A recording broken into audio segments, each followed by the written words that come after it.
So our government is calling this a holy war. They are saying that Trump was ordained by Jesus Christ to perpetuate a war in Iran. And I could go on and on talking about how bad and terrible that is, how clearly that is not keeping the divide between church and state. I could talk about how religion is not a cause for war, but you have heard that. You should know that if you're a rational human being. So I'm going to do something that's unusual for me, and I'm going to talk about my spirituality. I'm going to talk about my religious practices that are personal to me because they are what is getting me through some of this. And they are bland enough and generalized enough that I think a lot of you out there might actually like them as well. And it's really relevant to this war because what they are trying to do is secure Israel so that they could push a whole bunch of Jewish people there to either forcibly be converted by the will of God or be blood sacrifices to bring about Armageddon. Because the hope in that prophecy is that once Jesus returns, all of us will be risen up into heaven or cast down into hell. And to that, I want to say, I don't want there to be a heaven. If there is a heaven, I don't want to go. And it's not because our idea of heaven is so Christianized that I don't want to be hanging out with evangelicals. I think if there is a heaven that is a reward for being a good person, evangelicals like Trump and Hegseth and all these motherfuckers, all these Christian Zionists, they're not gonna be there. I don't want to go to heaven because Earth is my home.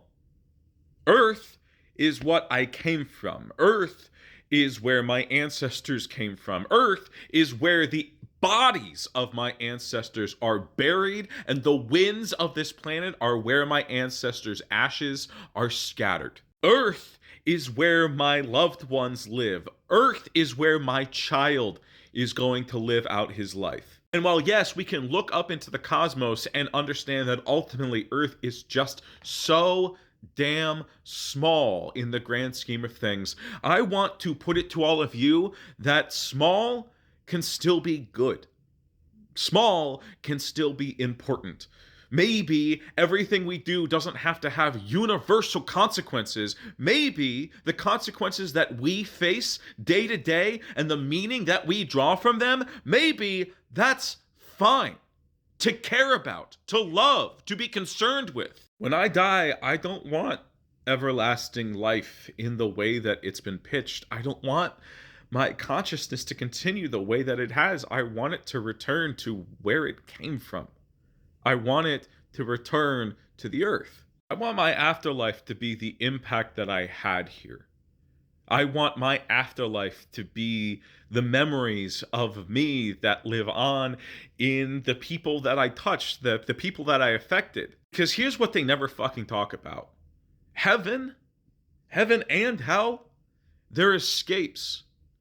They let us believe that everything that we do here is just a means to an end, and then we get to drop it and abandon it and never think about it again. But I don't want to do that. I don't want to do that to you. I don't want to do that to all of us. I want to live my life concerned with the lives that my life touches. Because when I stay focused on that, when I stay focused on the ways that I am connected to everyone I touch, I realize that I'm connected to a lot of fucking people. And they are connected to me in turn. Spend all my time, my entire life, getting to think about those connections, getting to not feel alone, getting to feel like I'm actually a part of something. The mud, the water, the air of this planet are what make me up. And there's no separation between what's in this body right now and what's all around me. What makes this body up, the matter of this body, was not what I was born with, and it probably won't be what I die with. This body is like a river. Every single instant when you look out at the river, the matter of the river is new and different. And the river ever changes in appearance, but we still always understand that the river is the river. We understand the river is the river because of the path that it carves through the earth around it.